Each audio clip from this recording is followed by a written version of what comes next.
नमस्कार प्रिय दर्शकों, कैसे हो। उम्मीद करता हूँ कि आप सब अच्छे होंगे। एक बार फिर से हमारे YouTube चैनल गंगा ज्ञान दर्पण में आपका फिर से स्वागत है। तो प्रिय दर्शकों, आज की वीडियो बहुत ही खास है। आज की वीडियो में मैं एक बहुत ही ज्ञानवर्धक कहानी सुनाने जा रहा हूँ, जो आपके लिए बहुत ही प्रेरणादायक है। आज की कहानी है संत जी की बिल्ली।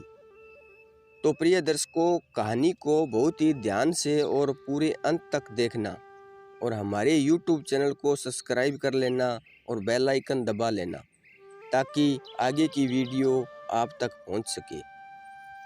तो प्रिय दर्शकों, कुछ समय पहले की बात है। एक संत अपने कुछ शिष्यों के साथ अपनी कुटिया में एक जंगल में रहा करते थे। वह रोज कुटिया के आंगन में लगे पेड़ के नीचे ध्यान किया करते थे।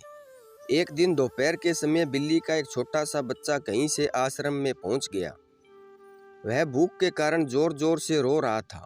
बाबा को यह समझने में देर नहीं लगी कि यह भूखा है, तो उन्होंने उसे खाना खाने के लिए दूध और रोटी दी। लेकिन वह इसके बाद ही रोने लगा और आश्रम से जाने का नाम ही नहीं लेता।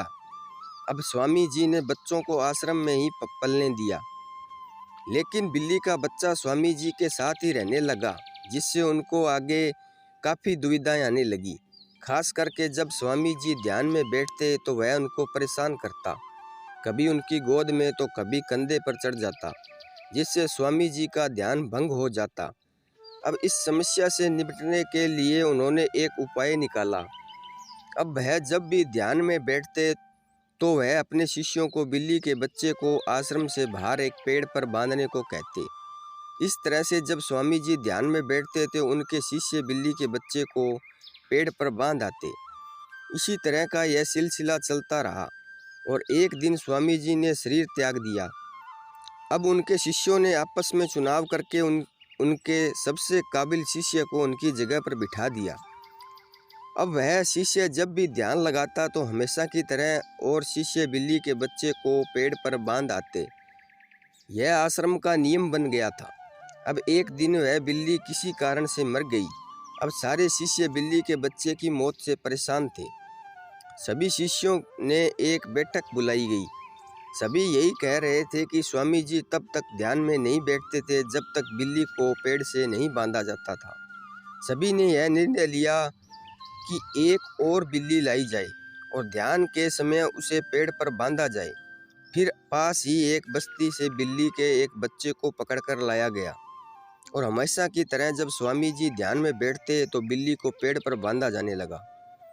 इस प्रकार से शिष्यों ने बिना सोचे समझे एक गलत फैसला लिया और एक गलत अवधारणा को जन्म दिया, और न जाने कितने सालों तक यह सिलसिला जारी रहा।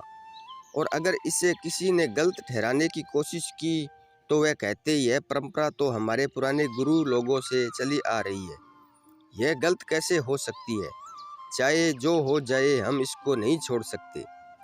यह तो हुई इन शिष्यों की बात, लेकिन आज हमारे समाज में फैले न जाने कितने अंधविश्वासों पर हम इसी तरह विश्वास कर लेते हैं, और जब उन्हें छोड़ने की बारी आती है तो यह कहकर नकार देते हैं कि यह तो हमारे पुरखों से चला आ रहा है। दोस्तों, किसी भी बात पर विश्वास न करो जब तक उसे अपने तर्क की कसौटी पर न कस लो। जो चीज़ प्रत्यक्ष दिखाई दे रही है और जिससे किसी का अहित हो रहा है, तो उसे छोड़ने में कोई हिचकिचाहट नहीं होनी चाहिए। यही कोशिश करें कि किसी अंधविश्वास रूपी बिल्ली को बांध कर न रखें। तो प्रिय दर्शकों, इस वीडियो से यही सीख मिलती है कि अंधविश्वास में नहीं पड़े और अपना काम करें। तो प्रिय दर्शकों, आज की वीडियो में इतना ही। तो उम्मीद करता हूँ कि आज की कहानी आपको पसंद आई होगी। तो मिलते हैं अगली कहानी में, तब तक अपना ख्याल रखना। जय श्री कृष्णा। धन्यवाद।